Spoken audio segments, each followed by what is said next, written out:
बिस्मिल्लाहिर्रहमानिर्रहीम। अस्सलाम वालेकुम। मैं हूं शाकिर महबूब। बजट 2022-23 प्रेजेंट हो चुका है इसके ऊपर, और आज की जो वीडियो है उसकी तरतीब कुछ इस तरीके से होगी कि हम बजट में जो चेंजेस आई हैं उसको देखेंगे, और लॉ में जो रेलेवेंट एरिया था जहां पे वो चेंज आई है उसको भी हम लॉ से रेफर करके देखेंगे कि लॉ में क्या अवेलेबल था और अब चेंज होने के बाद क्या हो गया। अगर सम अप किया जाए, एक सिंपल वर्ड में कहा जाए कि बजट में क्या तब्दीलियां आई हैं, तो मेरे ख्याल में कुछ ऐसा खास चेंजेस नहीं आई हैं जो कि एक्सपेक्टेड ना हो, बल्कि इससे ज़्यादा बुरा एक्सपेक्टेड था लेकिन वो नहीं किया गया या नहीं हुआ। तो चलें जी, देखते हैं। सबसे पहले जो बजट में चेंजेस आई हैं वो एक सेक्शन इंट्रोड्यूस हुआ है 65I, जो कि है टैक्स क्रेडिट से रिलेटेड, और tax credit for construction of houses इसकी हेडिंग है सेक्शन 65I की। और ये कहता है जी कि 2024 से 26 के दरमियान अगर एक पर्सन ने घर बनाया है तो उसके ऊपर उसको टैक्स क्रेडिट मिल सकता है। लेकिन अब टैक्स क्रेडिट की भी कुछ कंडीशंस हैं कि किन कंडीशंस को पूरा होना चाहिए टैक्स क्रेडिट लेने के लिए। तो एक तो उसमें ये कंडीशन है कि रेजिडेंशियल हाउस होना चाहिए, और दूसरा लेआउट प्लान जिसका कंसर्न अथॉरिटी से अप्रूव हुआ हो 1 जुलाई 2023 के बाद, 1 जुलाई 2023 या उसके बाद इसका लेआउट प्लान अप्रूव हुआ हो, जो भी कंसर्न अथॉरिटी हो आपकी रेलिवेंट एरिया में उससे। और इसके अलावा आपने जो कंस्ट्रक्शन किया है घर, वो इन 2024 टैक्स ईयर से लेकर 2026 टैक्स ईयर तक ये कंप्लीट होना चाहिए। इसी टाइम पीरियड के अंदर इसकी कंस्ट्रक्शन स्टार्ट हो और इसी टाइम के अंदर इसकी कंस्ट्रक्शन क्लोज कंप्लीट भी होनी चाहिए। इसके अलावा आपने जो कंप्लीशन सर्टिफिकेट है वो भी रिटर्न के साथ सबमिट करना होगा। अब टैक्स क्रेडिट जो है वो मिलेगा कितना, वो मिलेगा जी लोअर ऑफ या लेसर ऑफ टू अमाउंट्स। एक क्या है जी, 10% of tax assessed during the tax year, कि आपका जो टैक्स था उसका 10% तक, या 1 मिलियन रुपीज, इन दोनों में से जो भी अमाउंट लेस होगी, जो भी अमाउंट इन दोनों में कम होगी, वो उसके बराबर आपको टैक्स क्रेडिट मिलेगा। ये इसको हम एक एग्जांपल के थ्रू भी देख लेते हैं कि ये टैक्स क्रेडिट किस तरीके से होगा। लेट्स सपोज आपका साल का जो टैक्स है वो 2,50,000 रुपये बनता है।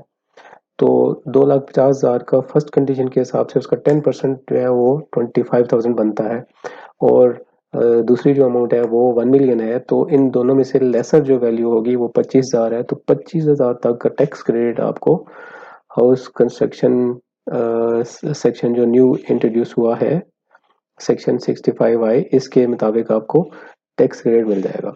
अब इसमें कंडीशन जो है वो ये है कि आपका जो टैक्स ईयर ऑफ हाउस है वो स्टार्ट होना चाहिए 1 जुलाई 2023 या उसके बाद, और उसकी कंप्लीशन टाइम जो है वो इन्हीं 2024 से 2026 के दरमियान जो है वो कंप्लीट भी होना चाहिए, और जो कंप्लीशन सर्टिफिकेट होगा वो आपने रिटर्न के साथ सबमिट भी करना होगा।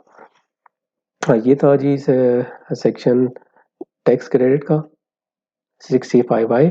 उसके बाद है जी tax 231A-B new section introduce हुआ है, जो है advance tax on cash withdrawals के ऊपर। ये जो टैक्स है ये पहले भी था, ये फाइलर और नॉन फाइलर के लिए भी एक टाइम में था, और बाद में इसको जो फाइलर थे उनके लिए निकाल दिया गया, और ये इस टैक्स को दोबारा इंट्रोड्यूस किया गया है।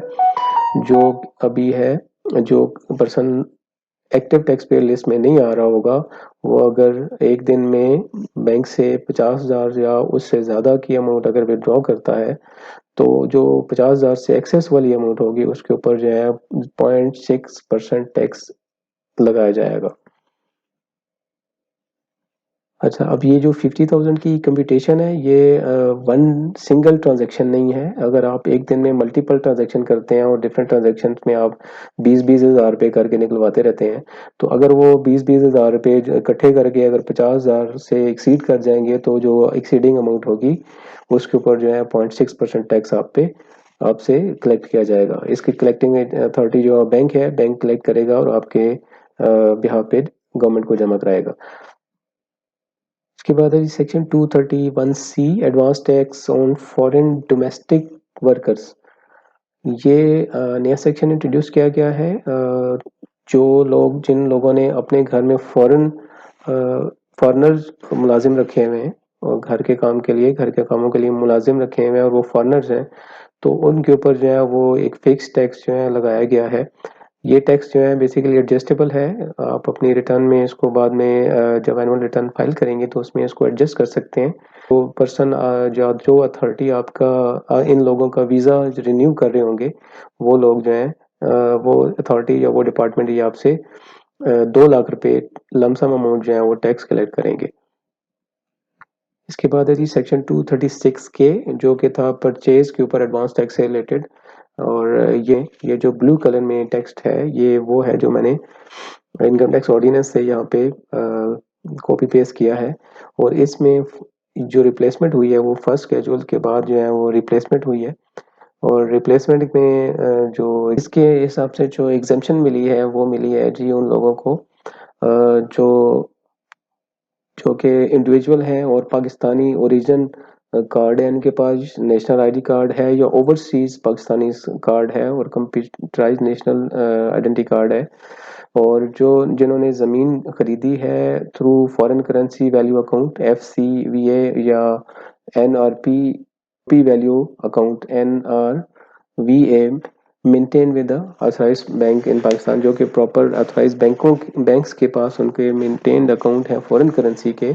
अगर वो पाकिस्तानी नॉन रेजिडेंट्स जो हैं वो खरीदते हैं कोई लैंड, तो उनके ऊपर जो 236K का परचेज का टैक्स है 2% अप्लीकेबल नहीं होगा, उनसे वो टैक्स चार्ज नहीं किया जाएगा। इसके बाद जी सेक्शन 236Z एक नया सेक्शन इंट्रोड्यूस किया गया है, जिसमें बोनस शेयर्स के ऊपर जो है वो टैक्स लगा दिया गया है। बोनस शेयर्स के ऊपर टैक्स जो था वो पहले भी था और 2018 में इस टैक्स को रिमूव किया गया था और ये टैक्स जो है अब दोबारा इंट्रोड्यूस करवा दिया गया है। अब इसकी फर्दर जो कलेक्शन की अथॉरिटीज़ हैं, जो उसका प्रोसीजर है, वो भी इंट्रोड्यूस किया गया है। इसके हिसाब से एक एलिजिबल पर्सन जिसको बोनस शेयर्स जो कि बोनस शेयर्स के लिए एलिजिबल है, उसको शेयर्स उस वक्त तक ट्रांसफ़र नहीं किए जाएंगे जब तक जो शेयर कंपनी है वो शेयर होल्डर से 10% के इक्वल जो है वो टैक्स कलेक्ट नहीं कर लेती।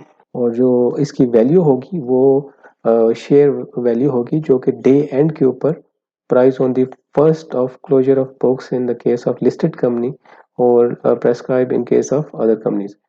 तो यानी जो लास्ट डे के ऊपर उस शेयर की before closing of the books है, उसकी लास्ट डे के ऊपर वैल्यू थी, वो वैल्यू जो है उस शेयर बोनस शेयर्स की वैल्यू ली जाएगी और शेयर्स की वैल्यू कम्युलेटिव बेसिस के ऊपर उसके ऊपर 10% विद होल्ड एडवांस टैक्स जो है वो कलेक्ट किया जाएगा। अनलेस अनटिल ये टैक्स कंपनी कलेक्ट कर ले, ये तब तक ये शेयर्स जो है उस पर्सन को ट्रांसफर नहीं किए जाएंगे। पार्ट 3 में प्रोसीजर डिफाइन है कि टैक्स जो है वो कब तक कंपनी ने जमा करवाना है, तो with in 15 days of the closure of books or whether or not tax has been collected by the company under subsection 2। यानी कंपनी ने चाहे टैक्स कलेक्ट किया है या नहीं किया है, 15 दिनों के अंदर अंदर कंपनी ने टैक्स जो है वो गवर्नमेंट ट्रेजरी में जमा करवाना है।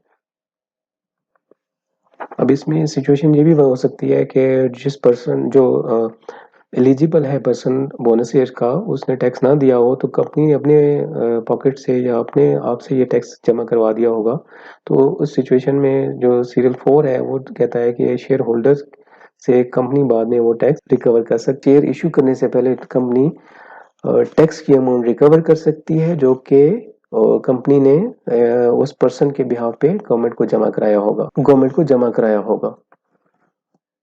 नेक्स्ट इसमें पॉइंट 5 जो है इसमें डिफाइन है प्रोसीजर कि अगर वो पर्सन जो है जिसको बोनस शेयर इशू होने हैं वो ना टैक्स देता है और ना ही बोनस शेयर कलेक्ट करता है, तो कंपनी को ऑथराइज कर दिया है कि कंपनी टैक्स की वैल्यू के बराबर जो शेयर्स होंगे उनको डिस्पोज ऑफ कर दे और टैक्स की अमाउंट शेयर्स को डिस्पोज ऑफ करके रिकवर कर ले। इसके बाद सीरियल नंबर 6 है जी कि इशूज ऑफ शेयर जो है वो डीम्ड इनकम होगी शेयर होल्डर की और टैक्स कलेक्टेड या कंपनी ने शेयर डिस्पोज ऑफ करके जो टैक्स गवर्नमेंट को जमा कराया होगा वो कंसिडर किया जाएगा कि इस शेयर होल्डर ने वो टैक्स जो है जमा कराया है।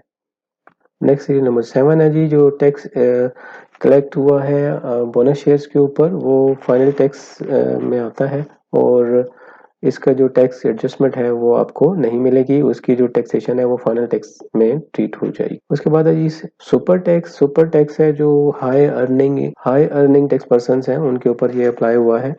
और ये सुपर टैक्स जो था ये पहले भी था, फर्दर इसमें ये हुआ है कि एक्सटेंशन की गई है और उसको 10% तक इंक्रीज कर दिया गया है। तो ये इसकी डिफरेंट स्लैब्स हैं जिनको फर्दर इनहेंस कर दिया गया है।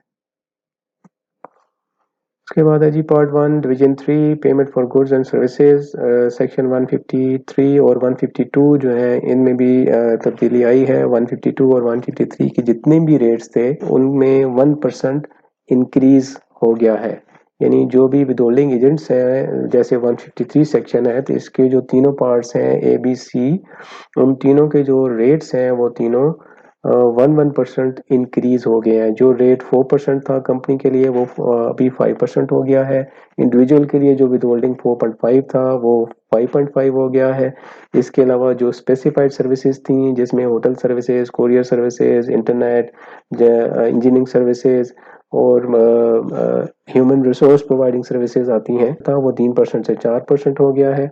और इसी तरीके से जो सर्विसेज के रेट्स हैं अंडर पार्ट बी 153 के पार्ट बी के अंदर, वो रेट कंपनी के लिए 8% जो था वो 9% हो गया है। और एनी अदर केसेस में जो 10% था वो 11% हो गया है।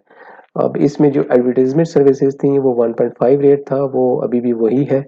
और इसके अलावा जो पार्ट ए के अंदर गुड्स के अगेंस्ट जो राइस, कॉटन सीड और एडिबल ऑयल्स के ऊपर जो रेट 1.5 था वो भी स्टिल वही है। बाकी जो दूसरे रेट्स हैं वो चेंज हुए हैं, दो रेट में कोई चेंज नहीं हुई। इसके अलावा जो पार्ट सी है उसमें स्पोर्ट्स पर्सन के ऊपर जो टैक्स था 10% वो चेंज नहीं हुआ। और कंपनी के लिए जो रेट 6.5 था वो 7.5 हो गया है। और अदर केसेस में जो 7% रेट था वो 8% हो गया है। आज की वीडियो थोड़ी लंबी हो गई है, अभी इसी टॉपिक तक हम स्टॉप करते हैं। नेक्स्ट इसके बाद जो है फर्दर जो बाकी चेंजेस हैं उनको नेक्स्ट वीडियो में मैं डिस्कस करूंगा। अगर किसी चीज़ में फर्दर कोई किसी को क्लैरिटी चाहिए हो तो आप मेरे से कमेंट सेक्शन में पूछ सकते हैं, मैं आपको रिप्लाई कर दूंगा। अगर अच्छी लगी हो तो वीडियो को लाइक कर दें, मेरे चैनल को सब्सक्राइब कर दें और बेल आइकन को भी प्रेस कर दें ताकि आपको जो भी मेरी लेटेस्ट वीडियो आए उसका अलर्ट मिल सके। अपना बहुत सारा ख्याल रखिएगा।